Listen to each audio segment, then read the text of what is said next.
Hi guys, welcome back to the Lazy Equity YouTube channel. I'm Daz, and today's episode offers perspective because without perspective, it's hard to understand reason.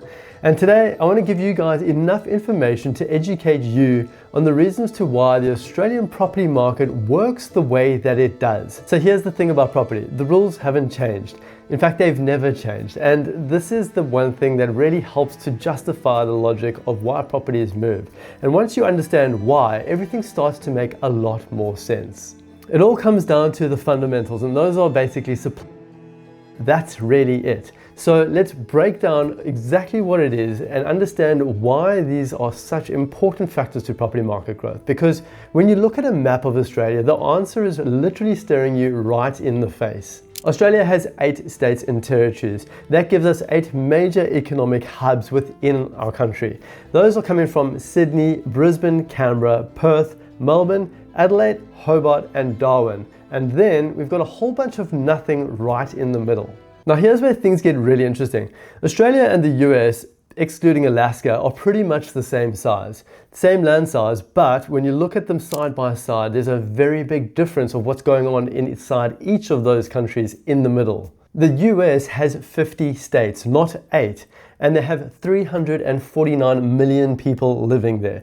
Australia, well, we've only got 28 million people. That's a massive difference, but more importantly is the concentration of people per capita within the country around the areas. More people spread across more places means that there's a bigger working population. The US has a bigger workforce and a bigger economy, and this allows money to flow a lot more freely because there's less dependency for people to live inside certain areas when there's so many options for them to reside in. Their unemployment rate is 4.3%, ours is 4.5%, a small difference, but it all adds up when you're taking hundreds of millions of people into the equation. And that's exactly why their housing is 50% more affordable than Australia's, because they simply have options. So why does this matter for Australian property? Well, it doesn't. It really just offers a perspective because it explains exactly how the Australian property markets work. Our capital cities only take up 48,000 square kilometers. Our country's size is 7.69 million square kilometers. That is a tiny little slice being occupied by our labor force compared to what's actually available. About 64% of Australians live around capital cities. That makes only 36% of Australians live in regional Australia or regional towns within Australia. Now, when there's such a shortage of options to live in a CBD and you only have 8 options against 50, there's going to be congestion, and congestion creates demand. And ultimately, the demand is what drives prices up inside these property markets. And the side effect of that is that it becomes a supply shortage and a demand increase. And the effects of this basically mean that when there is a migration coming into Australia, there's going to be a demand increase and a supply shortage. If you're new here and you want to understand how to actually build wealth through property, hit the subscribe button. We break these kinds of topics down every week on our channel and give you guys a little bit more information around how to build property wealth in Australia. So what's the fix here? Well, we need to build more homes. New suburbs, new cities, new dwellings, all around the capital cities where people want to live. But here's the catch. Building a city takes a lot of time and money. Take Maroochydor's Smart City, for example. The Smart City project started in 2016. It's now 2026 and it still isn't finished. It's very much in development, but it's not hit the deadline. Closer to home, we've got the Bradfield City project in the New South Wales region. It broke ground in 2025. By the time it's done, it's expected to house around 10,000 people. Now that sounds good, but when you look at the size of the problem, it's really just a drop in the ocean of fixing what needs to be really repaired. Australia's population is expected to grow up to 31.5 million people in the next 10 years. That's an extra 3.5 million people. Births, deaths, immigration, and new arrivals, they all contribute towards this number. The last census showed us that at the moment, there's 2.5 people living in a house on average.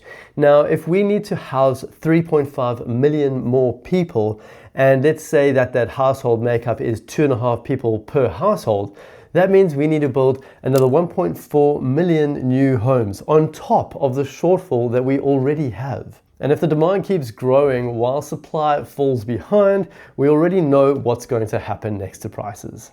The thing is, this isn't a new problem. It's been building for over 40 years now. Let me walk you through exactly what I mean by this. Back in the 1980s, the government swapped social housing for a welfare model. Before that, affordable social housing was available to the wider range of everyday working Australians.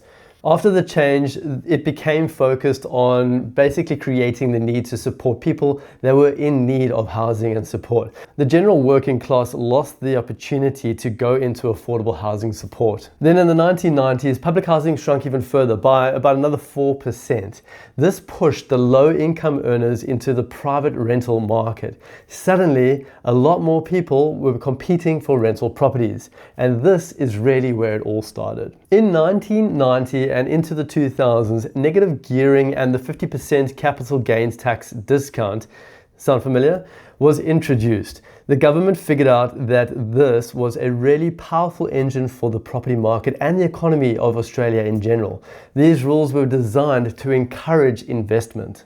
By 2005, a housing deficit of around 200,000 dwellings was officially recognized. The response was to rezone land around the major cities to allow for houses to be built. Then in 2006, the global supply chain disruption tightened and the availability of building supplies was restricted to Australia because of the Strait of Hormuz and other economic factors. Then the global financial crisis hit, and obviously no one planned for that, but that was in 2008.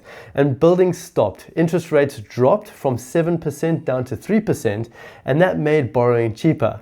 The cheaper borrowing obviously brought people back into the market to stimulate, and housing supplies shrunk and demand went up. And then it boomed. In 2020, COVID arrived and people thought it was going to crash the property market. It didn't. COVID was not a financial crisis, it was a social crisis. People wanted more space and they started working from home and moving to other areas where they had more space to enjoy their time. And what happened in effect of this is, at the time, the average household makeup was 2.6%. It immediately dropped it to 2.4%. This means that more housing stock was then immediately absorbed by people moving out of their local areas. The RBA cut interest rates to keep things moving, and once again, cheaper money meant that there was going to be more demand and less supply. Once again, property prices grew. And on top of that, the government started to make changes to negative gearing and capital gains tax. And this is where we are today. As you can see, history keeps repeating. It's the same thing over and over. And as we can see, history tells us that property prices continue to grow. The fundamentals still exist. This was put in place from the 1990s and we haven't been able to correct it since. And this is because of the geographical makeup of our country. I'm interested to find out if you guys thought COVID was going to disrupt the property market in Australia. If you think it was, comment in the section below. We'd love to hear your thoughts. So let's look at what this has actually all done to property prices over history. So in 1995, the median property price in Australia was sitting at $134,000. 10 years later, in 2005, the property market grew to $316,000. 10 years after that, 2015, it hit $497,000. And now in 2026, we're sitting at around $985,000. That's roughly 98% increase in just 10 years. I'm pointing this out because, as we can see, it doesn't matter what happens in history. Over every 10-year cycle that I've just mentioned there, the property prices have doubled. And this is since the 1980s. Unless supply and demand are corrected within the system, then demand will continue to push prices up. It's really that simple. And the latest announcements of the budget are already causing a sentiment shock, which is generally what happens when there is a change in economics. However, the realization of the fundamentals soon comes to ground and everything continues to happen as it always has. No matter what rules change, no matter what crisis hit, the fundamentals never change. Supply could never keep up with the demand. And that is exactly what keeps price movement going. So what about the government's recent changes around negative gearing and capital gains? Should investors actually be worried about it? Well, let's talk about this, and we'll speak first around negative gearing. Simply, things in the long term will not change, but when we take these into perspective of each, we'll unpack them and understand a little bit more. For negative gearing, the change mainly affects investors that are looking at properties within the multi-million dollar price points. Those are investors with very high incomes. This is typically what you're hearing today in the headlines around property prices dropping around Australia. Those high-end investors that are typically buying this really expensive stock with a very high wage are looking for tax incentives, and they're looking to negatively gear their portfolios. Now, because that's removed, that's basically going to put them into a different marketplace, because investors will continue to invest. But when they're not getting the benefits of the structures that they had before, then there's no objective and there's no point for them to continue investing in that way. So they're going to find different ways to make those investments work for them. A high price point property in the multi-million dollar ranges is yielding it out at around 2.5%. When those negative gearing benefits don't allow to make that 2.5% more attractive by reducing their taxable incomes, they're going to look at different price point properties in different markets so that the price points of those properties and the rents they produce will cover the gains that they would have lost at the higher price point market. So what does that do? That brings a lot of demand from the upper percentile markets and pushes it into the medium percentile markets, making the property markets at the affordable level stimulate even faster.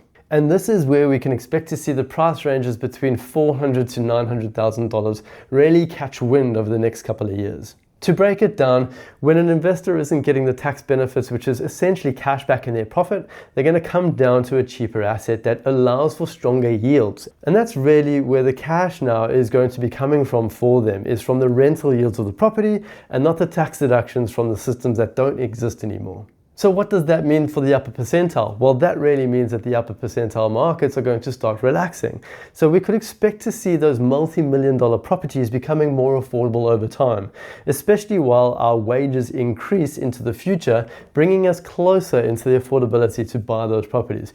So I actually don't think it's necessarily that bad of a deal to put this incentive in place. It's going to make expensive properties more attainable for the mass population of Australia.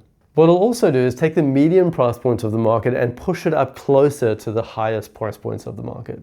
And here's the kicker. The average investor that's earning a wage of around $150,000 that's buying an investment property for $600,000 is not really affected by the negative gearing changes. Let me explain why. When you're buying a $600,000 property and it's yielding out at, let's say, 4.5%, 2 years later, that property is going to more than likely be neutrally geared, if not positively geared. Now, in that time, the tax deductions per year on somebody that has a $150,000 income off the negative gearing changes before they were changed would have only made back around $4,000 to $4,500.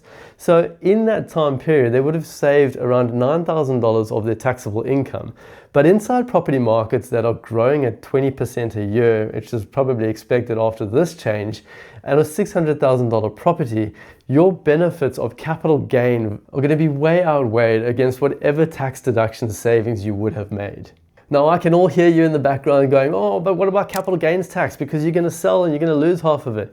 Yes, you could, but you got to remember here that equity wasn't changed. Equity is still an opportunity to take the value from your asset, repurpose it into a new purchase of a new asset without paying any capital gains tax.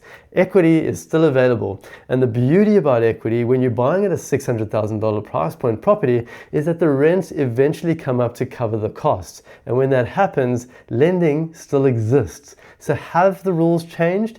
Yes, but not for everybody. Typically, the general investor doesn't really feel much of a difference at all. And it's property. It's the only asset class that allows you to actually aggressively grow your capital off the full value of an asset by only putting down a portion of that. What I mean by that is if you take a $50,000 deposit and you buy a $500,000 property, and if it goes up by 20%, you've made $100,000. That's 100% return on your cash. Nothing else in Australia allows you to capitalize at that aggressive rate off leverage. And this is because of all the decisions that were made in the late 1980s. If the government takes a bit more of the profit when you do sell that property, I agree. It's very annoying. It's very frustrating because you've held all the asset and you've put your insurance on the line to actually make that work. But is it worth it? Yes, it still is worth it. Now, there are other structures around investing inside, for example, a business trust, where you don't have the capital gains tax changes being applied from the budget. There was no announcement of that being affected, and so investors that have businesses can still continue to buy property through their businesses. Whether you set that up, I would suggest going and having a chat with your accountant to see if you do have that opportunity or even have those mechanics in place. But here's the simple truth to all of this. Law changes, interest rate changes, government policy changes, markets react, everything goes up and down. But this doesn't really mean anything, because if the fundamentals still exist, there's still going to be a property market in this country which is going to drive value. And the lower our supply is and the higher our demand is, those fundamentals will continue to exist. Australia has too many people chasing too few properties in too smaller of an area collectively.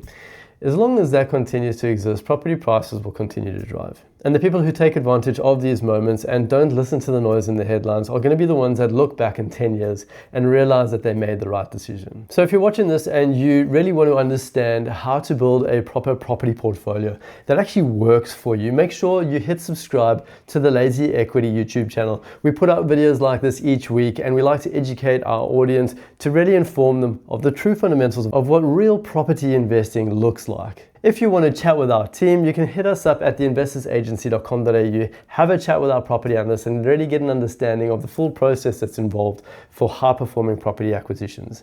I hope this episode has given you guys a lot more understanding around the foundations of property investing and why Australia is poised to be one of the most aggressive property markets in the world, not just now, but into the future too.